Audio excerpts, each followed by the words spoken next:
And I look out in the crowd and she's there, and I run off stage crying, hugging her. And I was like, oh my God, you did not, why would you do this? And I hate surprises.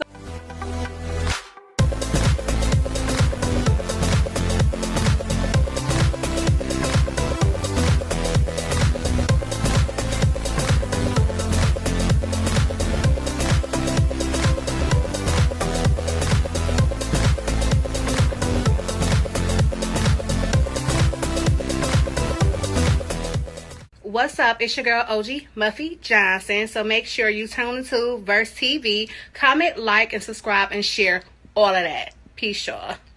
Cool. So please give us a tea behind your album release party and the other dope performances, because we've seen some things on your lines. My album release party was everything I could have imagined it to be. It was amazing to receive all that love and for everyone to be there to celebrate me.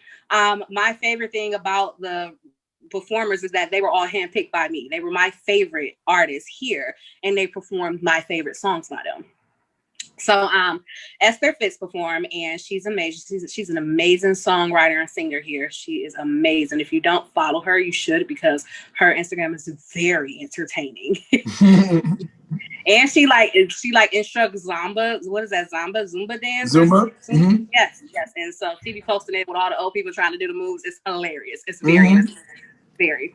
So she performed, and that was amazing. Denise Julian, that was a very special performance.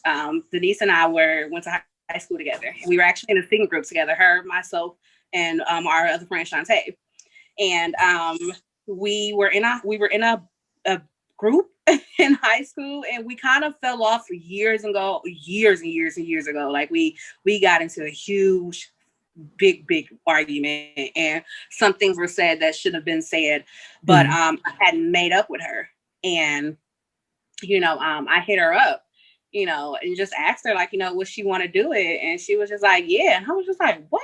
Really? No. Now imagine she's the Beyonce of us too. So I didn't really think she was gonna say yes. So it was very, very, very heartfelt that she performed. I appreciate her performing so much. And then Thursday's Angel was another poet. She's dope as hell. I met her at a show. We just clicked, and then we just never stopped being cool. So she's a dope poet. And then my best friend performed, and that was probably the most special thing to me, because I wouldn't be doing poetry if it wasn't for him. He had years ago, like I want to say this was like 2000 and let's see, I want to say 2010, maybe.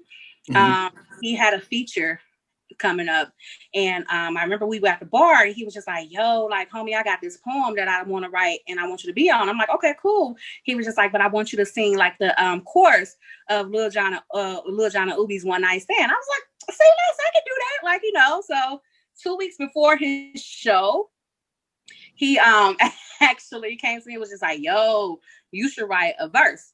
I'm like a singer verse, because at this time I was just writing poetry, and I'd never read it out loud. I've never read it out loud in front of nobody. So I was just like, it was just in the book.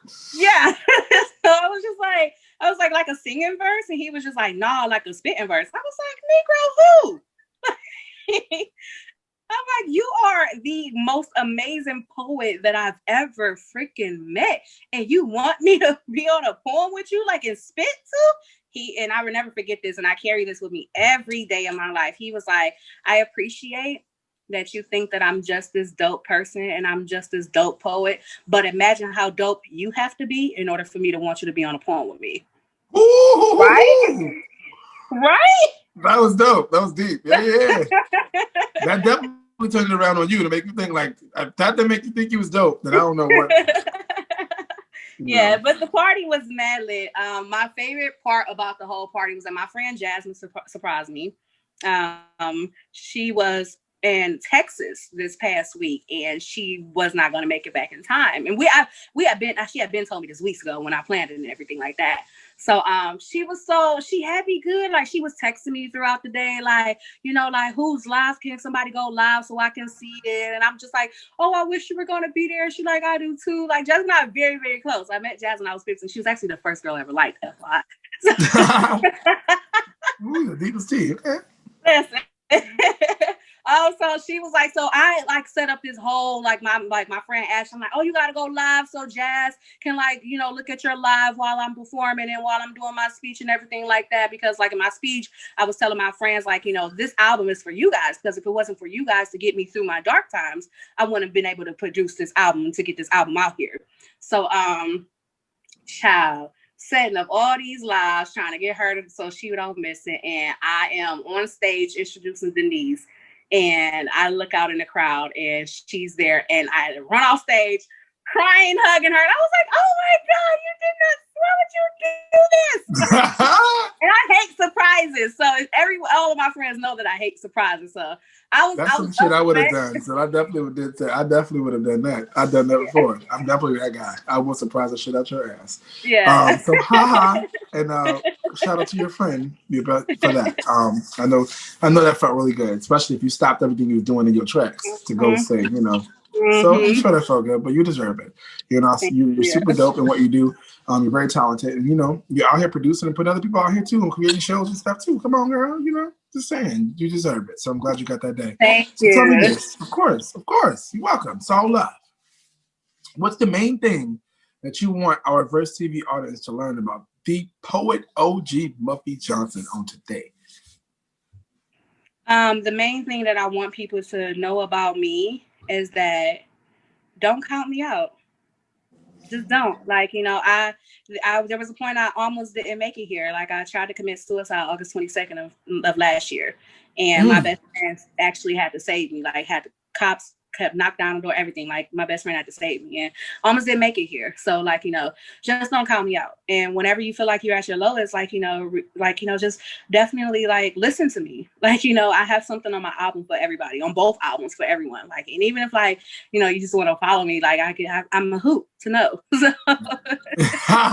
Just to that alone, right? Awesome. So tell me, what's next for you? What's next for OG Muff? So the crazy thing is that when we recorded, the person that produced this album was this beat by Ya. He's a great producer, worked with a lot of people. So we recorded so many poems that we decided to release a compilation set. So this one is out as the Evolution of Freedom Volume 1. So Volume 2 is gonna come soon as well.